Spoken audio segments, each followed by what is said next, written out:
اشرح لي صدري ويسر لي امري واحلل عقدة من لساني يفقهوا قولي اللهم صل على سيدنا ومولانا محمد وعلى آله وصحبه وبارك وسلم الصلاة والسلام عليك يا سيدي يا رسول الله وعلى آلك وأصحابك يا نور الله أعوذ بالله من الشيطان الرجيم بسم الله الرحمن الرحيم واصبر نفسك مع الذين يدعون ربهم بالغداة والعشي يريدون وجهه ولا تعد عيناك عنهم تريد زينة الحياة الدنيا ولا تطع من أغفلنا قلبه عن ذكرنا واتبع هواه وكان أمره فرطا صدق الله العظيم۔ اور روکے رکھیے اپنے آپ کو ان لوگوں کے ساتھ جو پکارتے ہیں اپنے رب کو صبح و شام، طلبگار ہیں اس کی رضا کے، اور نہ ہٹیں آپ کی نگاہیں ان سے۔ کیا آپ چاہتے ہیں دنیاوی زندگی کی زینت؟ اور نہ پیروی کیجیے اس بد نصیب کی، غافل کر دیا ہے ہم نے جس کے دل کو اپنی یاد سے۔ وہ اتباع کرتا ہے اپنی خواہش کا اور اس کا معاملہ حد سے گزر گیا ہے۔ سورہ کاف کی آیت نمبر 28۔ اس سے پہلے کے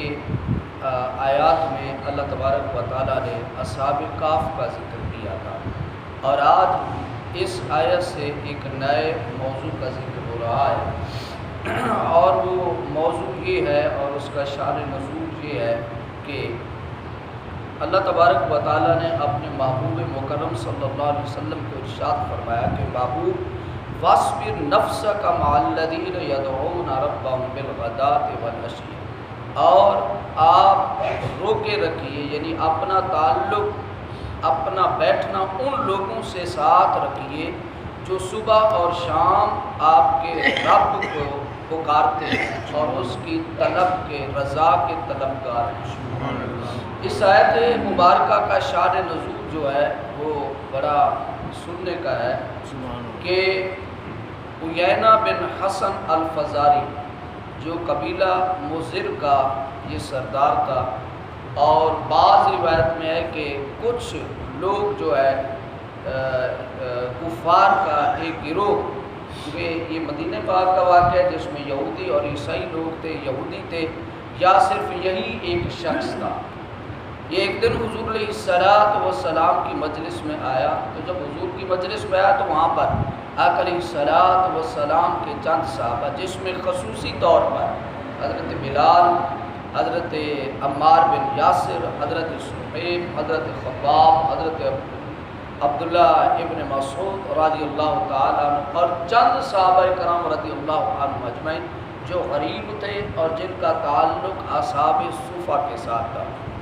اور آپ لوگ جانتے ہیں کہ اصحاب صفہ یہ وہ لوگ تھے کہ جو اپنا سب کچھ چھوڑ کر مکہ المکرمہ میں اپنا سب کچھ یہ چھوڑ کر، یہاں تک کہ اپنے بیوی بچے، اپنے مال وطن سب کو چھوڑ کر یہ حضور علیہ السلام کی اور دین کی محبت میں ہجرت کر کے یہ حضور کی مجلس میں آ کر بیٹھے۔ اور جب یہ آقا کریم کی مجلس میں آئے تو مدینہ پاک میں نہ ان کا کوئی کاروبار ہے، ان میں سے اکثر لوگ غلام ہیں، اور یہ چھ شخص ہیں جن کا ذکر کیا، حضرت بلال، حضرت صہیب، حضرت خباب،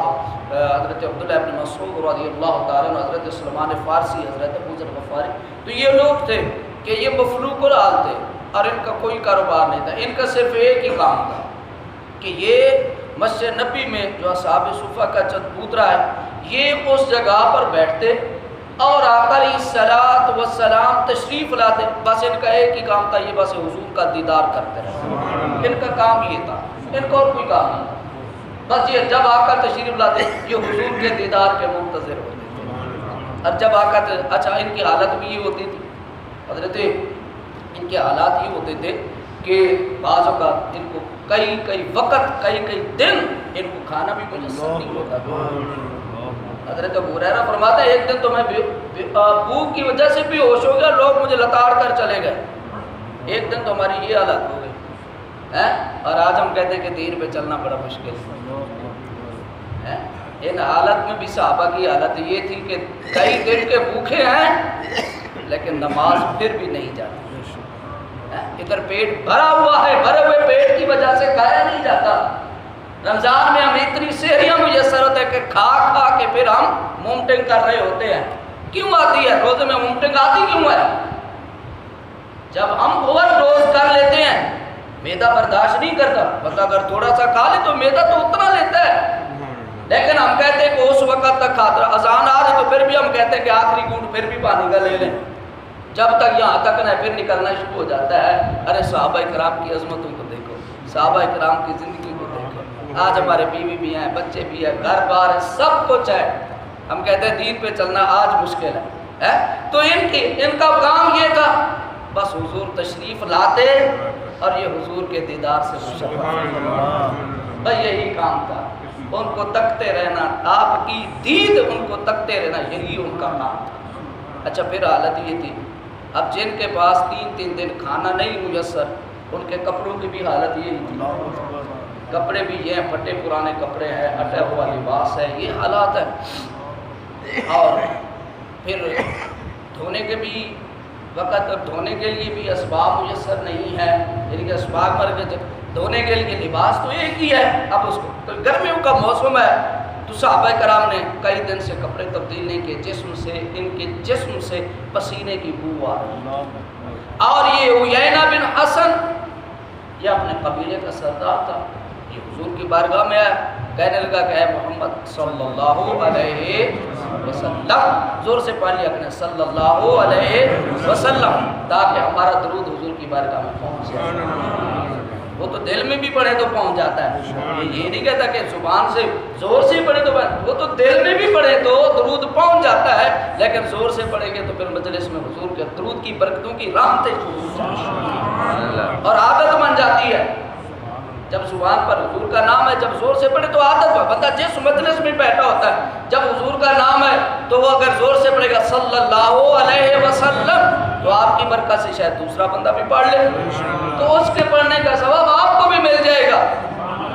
یہ مکے کا سردار تھا اور متکبر بھی تھا، غرور بھی تھا۔ تکبر تو اس وقت ان کی نسلوں میں پایا جاتا تھا، کیونکہ جو جتنا زیادہ تکبر کرتا تھا اتنا بڑا سردار تصور کیا جاتا تھا۔ تکبر تھا، غریب کو تو غلاموں کو تو سمجھتا، اور یہ سارے کے سارے غلام ہیں جو میں نے آپ کو صحابہ کرام کرا، سارے کے سارے غلامی کی زندگی گزار کے آئے تھے، اور کئی ہیں غلام، ابھی مدینہ میں بھی غلام ہیں۔ تو انہوں نے اس نے آتے ہی جب صحابہ کی کرام کی مجلس میں آیا تو ان کے اس کو صحابہ کرام کے جسموں سے پسینے کی بو آئی، تو یہ کہنے لگا کہ اے محمد صلی اللہ علیہ وسلم، میں آپ کا کلمہ تو پڑھنا چاہتا ہوں، اور آپ کو یہ بھی علم ہے اگر میں نے کلمہ پڑھ لیا تو میری وجہ سے میرا پورے کا پورا قبیلہ کلمہ پڑھ لے گا۔ تو حضور نے فرمایا پڑھتے کیوں؟ کہ وجہ یہ ہے کہ آپ کی مجلس میں یہ جو غریب لوگ بیٹھتے ہیں نا، یہ میرا سٹیٹس نہیں ہے میں ان کے ساتھ بیٹھوں، یہ میرا سٹیٹس نہیں ہے ان کے ساتھ، کیونکہ ان کے کپڑے بھی ان کے کپڑوں سے، کیونکہ اس وقت صحابہ نے اون کے جبے پہنے ہوئے تھے موٹے موٹے گرمیوں میں، ہمارے تو سردیوں میں علیحدہ کپڑے، گرمی میں علیحدہ کپڑے، باہر کے علیحدہ کپڑے، خزاں کے علیحدہ کپڑے ہیں، سردیوں میں ہیٹر ہیں، گرمیوں میں اے سی لگے ہوئے ہیں، سردیوں میں ٹھنڈے پانی کے کولر لگے ہوئے ہیں، اور ان کی حالت یہ گرمی میں اون کے جبے پہنے ہوئے ہیں، اور کہنے لگا کہ مجھے تو ان کے جسم سے بو آتی ہے، میں کلمہ تو پڑھ لیتا لیکن آپ ان کو اپنی مجلس سے اٹھا دیں پھر میں بیٹھوں گا، یا پھر اس طرح کہیں ہمارے لیے امیروں کے لیے علیحدہ مجلس قائم کرے، غریبوں کے لیے علیحدہ مجلس قائم کرے۔ جب اس نے یہ الفاظ کہے اللہ اکبر، اسی وقت اللہ نے قرآن کو جبریل کو فرمایا جبریل جاؤ، اللہ اکبر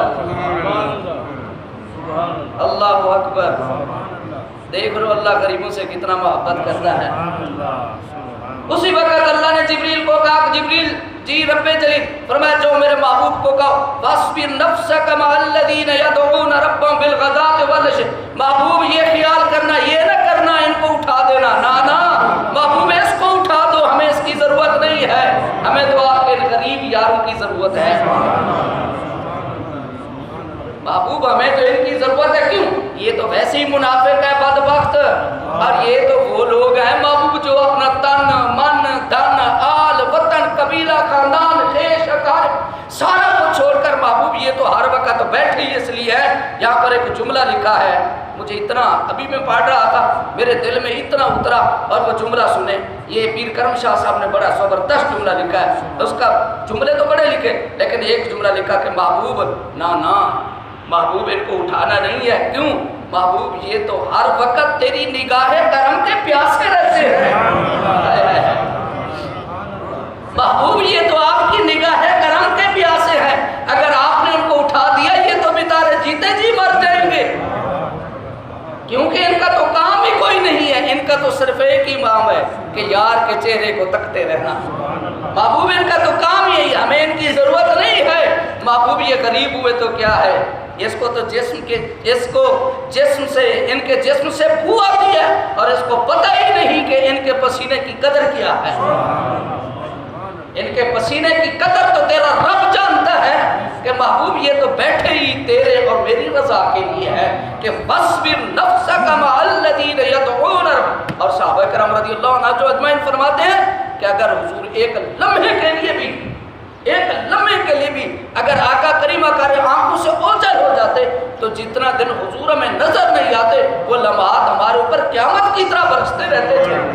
وہ لمحے ہمارے لیے قیامت سے زیادہ نہیں ہوتے تھے. کیوں کہ ہم حضور کو دیکھتے تھے تو پھر ٹوٹے ہوئے دلوں کو آسرا مل جاتا تھا. جب حضور کو دیکھتے تھے ہماری آنکھوں کی ٹھنڈک, ہماری آنکھوں کی روشنی واپس آ جاتی. تو اللہ نے فرمایا وَاصْبِرْ نَفْسَكَ مَعَ الَّذِينَ يَدْعُونَ رَبَّهُمْ بِالْغَدَاةِ وَالْعَشِيِّ. اور محبوب آپ اپنا تعلق بس ان لوگوں سے قائم رکھیں جو صبح شام ان کا مقصد ہی میری رضا اور محبوب آپ کی محبت ہے. تو دوستو جن کے دلوں میں اللہ اور اس کے رسول کی محبت بڑھ جاتی ہے, پھر اگر وہ غریب ہی کیوں نہ ہو, پھر اللہ کو چاہے آگے کہ دنیا کا شہنشاہ کیوں نہ کھڑا ہو اور آگے حضور کا ایک پھٹے پرانے بینک کے کپڑے پہنے ہوئے کپڑے حضور کا غلام کھڑا ہو,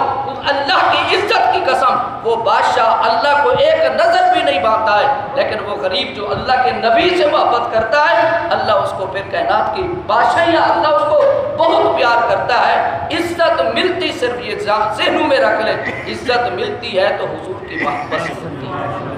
عزت ملتی ہے تو در مصطفیٰ سے ملتی ہے. اور جس نے اپنا تعلق حضور سے لگایا اللہ نے اس کو دنیا اور آخرت میں عزت عطا فرمائی. اللہ پاک میں عمل کی توفیق.